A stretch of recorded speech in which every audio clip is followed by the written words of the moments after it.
काय सांगाल? निवडणुका झालेल्या आहेत, अनेक राजकारण, अनेक हे सगळं संपलेलं आहे, आता 5 वर्ष काम करायचं आहे. कशा प्रकारे विकास होणार आहे, कशा प्रकारे कोणते प्रश्न तुम्ही घेऊन जाणार आहात? खरं तर पुन्हा एकदा राज्यामध्ये शिवसेना, भारतीय जनता पार्टी, राष्ट्रवादी, RPI महायुतीचं सरकार राज्यामध्ये आलेलं आहे. मागील 5 वर्षामध्ये शिंदेसाहेबांच्या नेतृत्वाखाली काम करत असताना मोठ्या प्रमाणात निधी कर्जत मतदारसंघामध्ये आम्ही घेऊन गेलेलो होतो आणि म्हणून कर्जतच्या जनतेने पुन्हा एकदा मला या मतदारसंघात, कर्जत मतदारसंघाचा आमदार म्हणून संधी दिलेली आहे.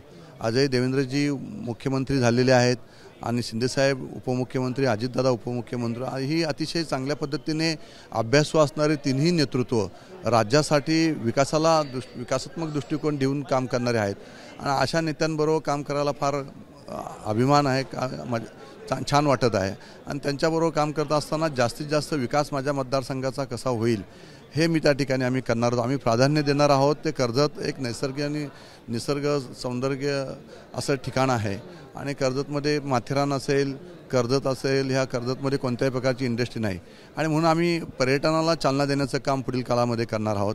कर्जत तालुका हा पर्यटन तालुका म्हणून घोषित व्हावं आणि या तालुक्याची डेव्हलपमेंट व्हावी. जशी जगाची अर्थव्यवस्था पर्यटनावर चालत असते आणि अनेक देश आहेत जगातले की ज्यांची अर्थव्यवस्था पर्यटनावर चालते, तशी माझ्या कर्जत तालुक्याची अर्थव्यवस्था ही पर्यटनावर चालावी. युवकांना रोजगार त्या माध्यमातून मिळावा. हॉटेल्स व्यवसाय असतील, रिसॉर्ट्स असतील, फार्म हाऊस असतील आणि माथेरानसारखं गिर्यारोहक असणारं पर्यटन स्थळ म्हणून जगभरात प्रसिद्ध असणारं माथेरान माझ्या मतदारसंघात येतं. खोपोली असेल, खलापूर इंडस्ट्री आहे मोठ्या प्रमाणात, त्यामुळे अतिशय चांगल्या पद्धतीचा विकास आम्हाला मतदारसंघामध्ये करता येईल. सर, विकास तर करणार आहात, पण विकासासाठी निधी आणि पालकमंत्री हा आपला असणं गरजेचं असतं. काय वाटतंय, रायगड जिल्ह्याचं पालकमंत्रीपद यावेळी कोणाला मिळावं? होय, नक्कीच आमच्या तीनही आमदार आम्ही एकत्रपणे येऊन आम्ही शिंदेसाहेबांना सुद्धा सांगितलेलं आहे, फडणवीस साहेबांना सुद्धा आम्ही सगळे जाऊन भेटणार आहोत की भरतशेठ गोगावले यांना मंत्री करून रायगडचे पालकमंत्री करावेत अशी आमची साऱ्यांची इच्छा आहे.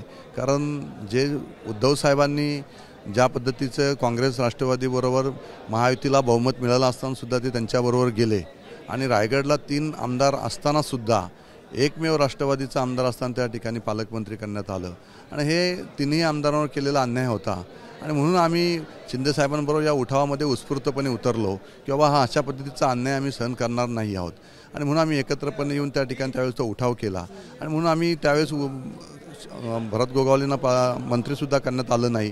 पण ठीक आहे, आम्ही ते सगळं ॲक्सेप्ट केलं. साहेबांसमोर मोठा पेच प्रश्न पडलेला होता आणि भरत शेठनीसुद्धा ते योगदान त्याग केलेला होता. म्हणून यावेळेस भरत शेठना पहिल्यांदा मंत्री करून कॅबिनेट मंत्री करावं आणि रायगडचे पालकमंत्री म्हणून त्यांना करावे अशी ठामपणे आमची मागणी आहे आणि आम्हाला नक्की खात्री आहे की भरत शेठ यांना पालकमंत्री करतील. पण राष्ट्रवादीचे पालकमंत्री असताना तुम्हाला काही त्रास होता किंवा कामं होत नव्हती, निधी मिळत नव्हता, असं काही होतं का?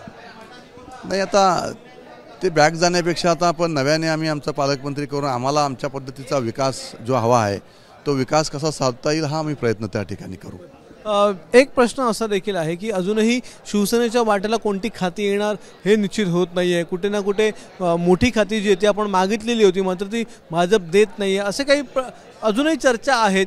काय वाटतं, भरत गोगावले यांना जरी मंत्रिपद मिळायचं असेल तरी देखील ही खाती वाटप होणं आधी गरजेचं आहे, तर हे लवकरात लवकर व्हावं?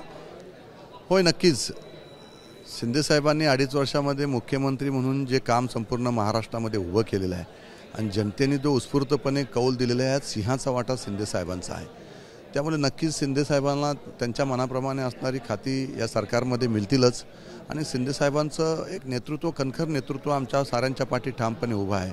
एक अभ्यासू आणि शिवसेनेचा कडवट शिवसैनिक म्हणून एक नेतृत्व आम्ही त्यांच्याकडे पाहतो आणि अतिशय आम्हाला सगळ्यांना आनंद आहे, अभिमान आहे की आम्ही शिंदेसाहेबांच्या नेतृत्वाखाली आमचा मुख्य नेता कसा असावा तर शिंदेसाहेबांसारखा असावा असं आम्ही अभिमानाने सांगू शकतो की अशा नेत्यांबरोबर आम्ही काम करत आहोत. त्यामुळे नक्कीच आम्हाला समाधानकारक खाती मिळतील आणि आम्हाला सुद्धा सगळ्यांचं समाधान होईल असं काम आम्ही करू.